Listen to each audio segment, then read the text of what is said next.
সকালে ঘুম থেকে উঠে দেখছি একদম ঝিরঝিরে বৃষ্টি পড়ছে। অনেক বেশি বৃষ্টি পড়ছিল এবং অনেক বেশি অন্ধকার ছিল। মোবাইলে যদিও বোঝা যাচ্ছে না, আলো মনে হচ্ছে, কিন্তু অনেক অন্ধকার ছিল। তো সেদিন ওরা প্রতিদিনই স্কুলে যাওয়ার জন্য উঠে যায়, সেদিনও তারা স্কুলে যাবে। খুবই বায়না ধরছে, স্কুলে যাবেই যাবে, বৃষ্টি হোক যাই হোক স্কুলে যাবে।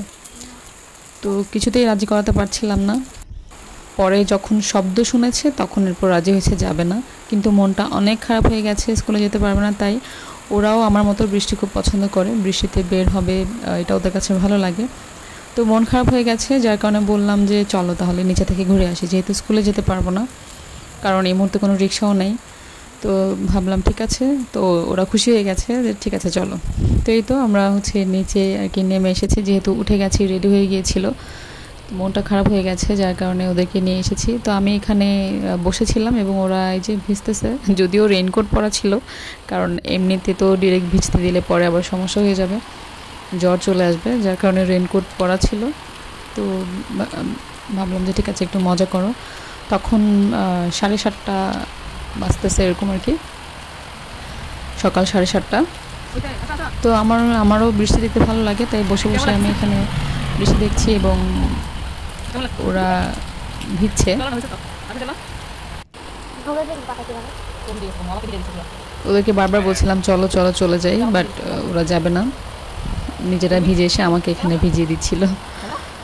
তো এই তো বলছে আরও কিছুক্ষণ থাকে, আরও কিছুক্ষণ থাকে, এই যে বলছে না যাবো না। তো ওরাও আমার মতো বাইরে যেতে ভালো ভালো লাগে ওদের, এবং বৃষ্টিতে ভিজতে ভালো লাগে। তো অনেক টানাটানি করে এরপরে আমাকেও নিয়ে এলো, বললো চলো তুমিও ভিজবা। তো আমিও প্রায় অনেক বছর ভেজা হয়নি এরকম বৃষ্টিতে, আমি অনেক বছর পরে ভিজেছি। যদিও খুব বেশি ওভাবে ভিজি নাই, কারণ এখানে অনেক বেশি বৃষ্টি আর কি ছিল না গাছের জন্য। তারপরেও রাস্তায় মানুষ ছিল, যার কারণে আমি এখানে একটু করে ভিজেছি। তো তাও ভালো লেগেছে, ওরা টানাটানি করে আর কি আমাকে নিয়ে এসেছে। প্রায় 6-7 বছর হয়ে গেছে বৃষ্টিতে ভিজেছি।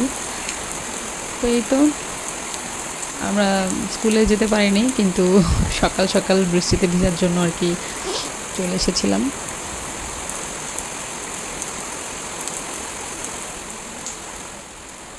আমাদের বৃষ্টিতে ভিজা হয়ে গেছে, এরপর ঠান্ডা লাগছিল, যেহেতু কিছুক্ষণ ভিজেছি ঠান্ডা লাগতেছিল। ওরা বলতেছে চলো ওদিকে যাই, আমি না বাবা ওদিকে যাওয়া যাবে না, চলো বাসায় চলো, ঠান্ডা লাগা শুরু হয়েছে। টানটানি করছে আমাকে, মানে যাবে না ওরা বাসায়।